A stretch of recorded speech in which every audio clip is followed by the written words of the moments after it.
Żagħżugħ Spanjol ta' 21 sena jingħata sentenza ta' 9 xhur ħabs effettivi wara li ammetta li fis-16 ta' Awwissu li għadda qabeż fuq numru ta' karozzi u weġġa' uffiċjal tal-Pulizija. Fil-qorti l-prosekuzzjoni mmexxija mill-Ispettur Rodrik Attart xliet li żagħżugħ li kawża ħsarat fuq 5 karozzi fi triq is-Sur Fons.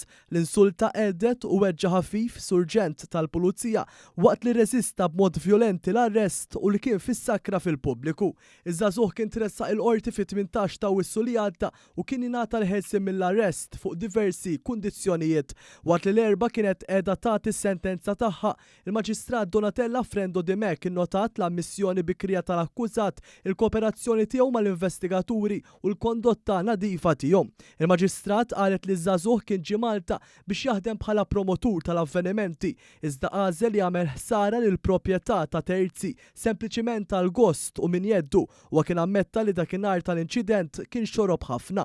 Minkejja dan il-Maġistrat qalet li ridet tibgħat messaġġ ċar li ma tistax tittollera vjolenza kontra uffiċjali tal-Pulizija jew membri tal-Forzi tal-Ordni u s-sentenza kellha tirrifletti wkoll il-gravità tal-azzjonijiet tiegħu u kundannatu għal sentenza ta' ħabs effettiva u multa ta' 5,000 euro li jekk ma titħallas tinbidel ukoll fi pruġunerija u ġie ordnat ukoll iħallas lura lil vittmi għad-danni kkawżati li kienu jammontaw għal aktar minn 3,000 euro flimkien ma' kważi 485 euro fi spejjeż tal-qorti. Bħalissa għaddejjin proċeduri ġudizzjarji wkoll kontra 5 Maltin li jinsabu akkużati li tard is-sibt li għadda aggredew żewġ uffiċjali tal-Pulizija fil-qadi ta' tmirijietom u ma tressqu l-qorti tnejn li għadda fejn wieġbu li mhumiex ħatja. Bħala prova ewlenija f'dan il-każ il-prosekuzzjoni qed timxi fuq il-filmati tar-rejat li nxterdu fuq il-midja soċjali.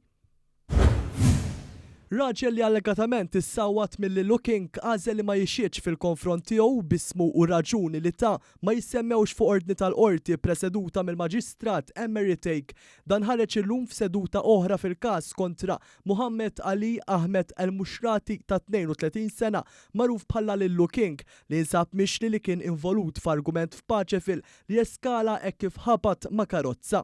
Fl-istess seduta kienet mistennija tixet ukoll ex-tfajla tal-Lillu King involuta fl-istess inċident li wkoll irrifjutat li tixet wara l-prosekuzzjoni avżata li tista' tagħżel li tagħmel dan minħabba li qed tiġi investigata wkoll mill-Pulizija. Sa dan it-tant fuq il-pedana tat ix-xhieda tagħha it-tabiba li eżaminat lir-raġel li allegatament ġie aggredit mill-Lillu King fejn qalet li dan sofra ġrieħi gravi inkluż f'rasu bi ksur anke ma' mnieħru.